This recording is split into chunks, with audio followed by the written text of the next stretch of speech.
Muy buenos días, mi nombre es Joana Martínez Caicedo, estoy en el 8º semestre de licenciatura en Pedagogía Infantil y esta es para la materia de Cívica. Vamos a dar un ejemplo sobre el concepto de ciudadanía, historias, modelos de Juan Antonio Orach Miranda. Él habla sobre el concepto de la ciudadanía relacionada habitualmente con el ámbito de la modernidad. Su nacimiento se produjo realmente muchos antes, concretamente hace unos 2500 años, en la época de Grecia clásica. Él habla sobre un saber de la ciudadanía, como se titula un interesantísimo libro editado recientemente por Aurelio Arteta del 2008. Sería por tanto un elemento a tener en cuenta para el buen desarrollo de un sistema democrático. La democracia básicamente arraiga en dos ámbitos. Una de ellas es estructura jurídico y constitucional, es decir, el determinado régimen político que acondiciona al medio para el despliegue de derechos y deberes cívicos. También podemos encontrar la historia de la ciudadanía, que se englosa de varias características. Una de ellas es en Grecia. Grecia fue un inicio, el más importante de todos por ser el que más huella nos ha dejado, aunque Esparta fuera hegemónica en su momento, en el que corresponde a la ciudad de Atenas. Las características básicas del mismo tienen que ver con un desarrollo de la idea del demos, es el pueblo, y de la participación ciudadana, de la aparición de una subjetividad reflexionante y en consecuencia del sujeto político. Aristóteles es uno de los que habla del ciudadano. Se define por participar en la administración de justicia y en el gobierno, no por su lugar de residencia, pero la polis está por encima del ciudadano, pues a este le otorga el sentido de su participación a la vez que reconoce los derechos y las condiciones de ciudadanía. Otro es uno de los modelos espartano. A pesar de ser el que menos importancia ha tenido posteriormente, el modelo político espartano fue predominante en su época, además de tener una gran importancia en las obras de Platón y Aristóteles, dos grandes filósofos. En esta Esparta nada estaba por encima de la virtud, de la disciplina, la guerra, quedando la formación intelectual en gran parte relegada. También en este modelo, al igual que en Atenas, aunque con elementos diferentes, se consideraba el bien colectivo por encima del interés individual. En Roma, el modelo representado es uno de los diferentes del griego, tanto en su vertiente espartana como en la ateniense, mucho más concentrado en el tiempo. Ha mantenido una prolongada vigencia material o teórica durante unos 15 siglos. Se han considerado como una forma de gobierno democrático o no desde el punto de vista de la actualidad. Recordemos que república y democracia no siempre son la misma cosa. Lo que puede discutir es que ha permitido mantener un cambio que es el que nos ha conducido al momento en el que nos encontramos. Básicamente el modelo romano implica la creación de distintos grados de ciudadanía. Un ejemplo, se permitía a los esclavos que en algún momento pudiera conseguir esta condición y también podían tener acceso a ella individuos pertenecientes a las tierras conquistadas por el imperio.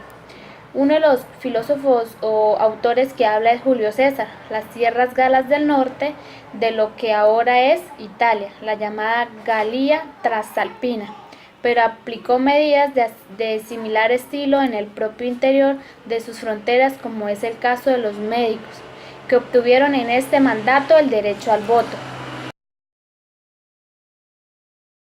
El cosmopolitismo estoico en los últimos tiempos ha cobrado cierta relevancia en la cuestión de la ciudadanía. El estoicismo griego y romano desarrollado en 3 etapas. Cosmopolitismo estoico en los últimos tiempos ha cobrado cierta relevancia en la cuestión de la ciudadanía. El estoicismo griego y romano desarrollado en 3 etapas distintas que podemos situar en el 300 años antes de Cristo, en el 100 antes de Cristo y en el 100 después de Cristo. Su propuesta cosmopolítica solo desde hace relativamente poco se está considerando y estudiando seriamente como la base teórica de una propuesta sobre la ciudadanía adaptable a nuestra contemporaneidad. La elaboración moderna que se ha hecho del estoicismo ha provocado el desarrollo de una idea de ciudadanía mundial que pone en cierta manera en cuestión el poder del Estado. El monopolio del bien, el eje de toda decisión política, ya no lo poseen los estados, de modo que el marco de legitimidad se amplía a niveles mundiales. Se rompe así, en cierta forma, con la premisa aristotélica que consideraba que el hombre únicamente puede pretender alcanzar la arete dentro de los límites de polis. También encontramos la transición hacia la modernidad. Esta habla de las épocas. Bastante recientemente no encontramos en absoluto que el tema de la ciudadanía haya tenido una importancia tan decisiva. Tras Grecia y Roma, ámbitos en los que la ciudadanía estructuraba fuertemente de una o de otra manera la vida cotidiana. En el mundo medieval prácticamente desaparece. Otra es el cristianismo y ciudadanía. La estructura jerárquica adoptada por la Iglesia Católica no predispone a la que la ciudadanía pudiera arraigar con cierta fuerza.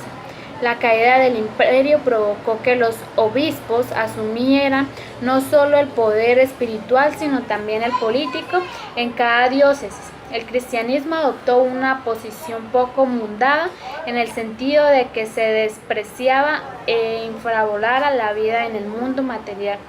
Como dice una famosa cita evangélica, mi reino no es este mundo. Eso lo dice Juan 18:36.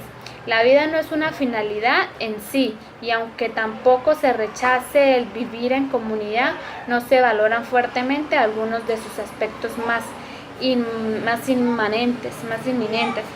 El reino de los cielos, Mateo 11:11, mientras que, como ya hemos dicho, en el mundo griego la virtud se daba en el ámbito de la polis, de la vida en común. En el cristianismo, aunque hay una fuerte vida comunitaria, no se trata en este caso de una comunidad política, sino religiosa, con todo lo que ello conlleva. También aparecen las ciudades-estados italianas. Esta nos dice que en la Edad Media, en el norte de Italia, se organizaron una serie de ciudades-estado independientes desvinculadas de los estados pontificios y de los modelos caciquiles reinantes que llegaron a adoptar regímenes republicanos. En la era de la Revolución, en el siglo XVIII, cambia drásticamente el panorama relativo al principio de ciudadanía y por extensión a la política en general. La herencia de la Ilustración fue clave en este renacimiento de la democracia y de las luchas sociales, en esta vigorosidad que se imprimió a las esferas de los políticos.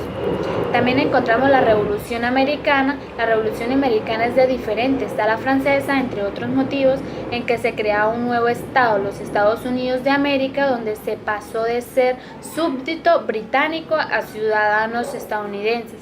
Las 13 colonias americanas que habían pertenecido al Imperio Británico se independizaron primero con la Declaración de Independencia de 1776 y después con la ratificación de la Constitución 1789. Por otra parte, la Revolución Francesa, fue en América, suscitó un gran impacto en tierras europeas, sobre todo en Francia. En esta cierta pudo funcionar como desencadenante de dinámicas que ya se habían impuesto en el viejo continente. También hablamos de la ciudadanía en la contemporaneidad y nacionalidad. La relación entre ciudadanía y nación ha sido complicada, aunque pensadores como Jürgen Habermas aseguran que la ciudadanía no ha estado nunca ligada conceptualmente a la identidad nacional. Eso lo dice Heather en el 2007, de 162 a partir del siglo XVIII. Comenzó a identificarse ciudadanía con nación en el vínculo mismo les otorgaba el Estado.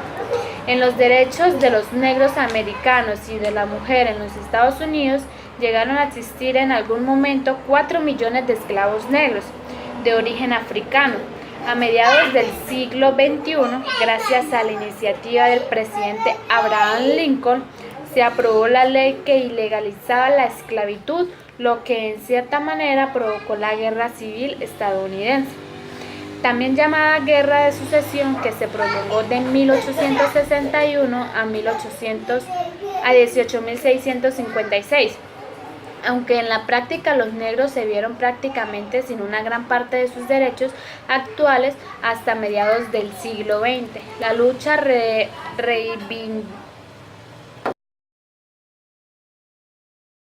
lucha reivindicativa, frutos de una cada vez más extendida coincidencia cívica, acabó con la segregación racial, obteniéndose una igualdad efectiva con los blancos. Poco a poco los negros americanos se fueron incorporando a la sociedad civil.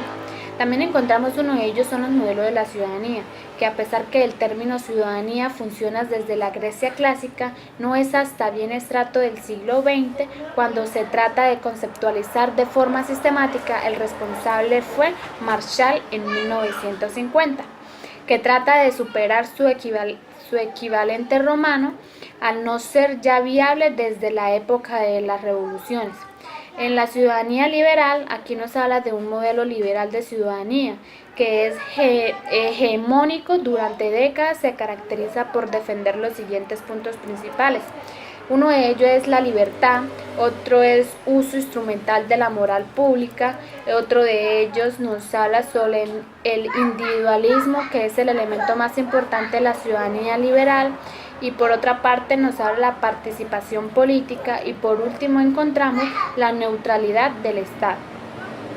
También encontramos la ciudadanía republicana, que este modelo ha sido adquirido más relevancia debido a algunos problemas del modelo liberal en la segunda mitad del siglo XX. De todas formas, aunque se plantee como una alternativa al citado liberalismo, no pocos autores consideran que es inevitable un acuerdo entre una y otra opción o modelo mixto. Esto también nos habla sobre diferentes características. Una de ellas es la A, que encuentra la idea de la libertad, otra es la igualdad, por otra parte encontramos la justicia, encontramos también la ciudadanía deliberativa y activa, que se incentiva.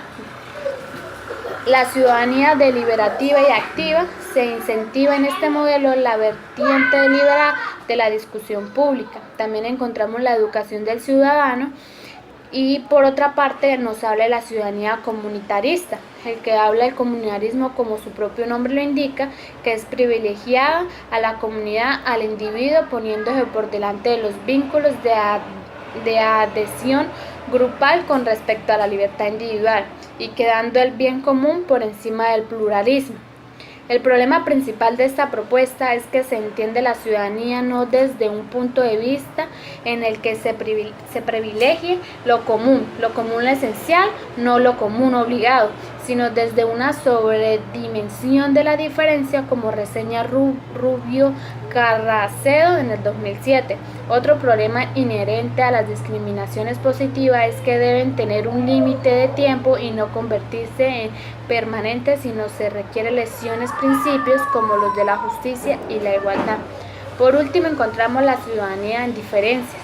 En este modelo, representado por autores como Iris Jones y Carole Mateman. Ciudadanías diferenciadas, encontramos modelos representados por varios autores como Iris Jones y Carole Mateman. Se defiende una idea de igualdad interpretada a partir de lo colectivo, no tanto de lo individual. También encontramos la ciudadanía multicultural, que aunque tienen muchos puntos en común con el modelo distinta, su autor más importante es William Kimickham, que defiende una propuesta de pluralismo cultural. La ciudadanía postnacional, que lo habla el autor Jürgen Habermas, es uno de los autores que más lúdicamente se ha dedicado a analizar la situación de la ciudadanía en nuestra contemporaneidad más inmediata. Para él es necesario reconocer la realidad de unos estados postnacionales que son en la suma de nuestros estados plurinacionales y también pluriétnicos. Cosmopolitismo cívico. Este nos habla de un modelo que defiende por autores como David Hell o Adela Cortina. Por un lado, Hell apunta que se accedería al cosmopolismo cívico a través de una democracia cosmopolítica, mientras que en la interpretación de Cortina Adela, la raíz de esta propuesta radica es Han, que pretendía llevar al terreno jurídico lo que lo era estrictamente moral.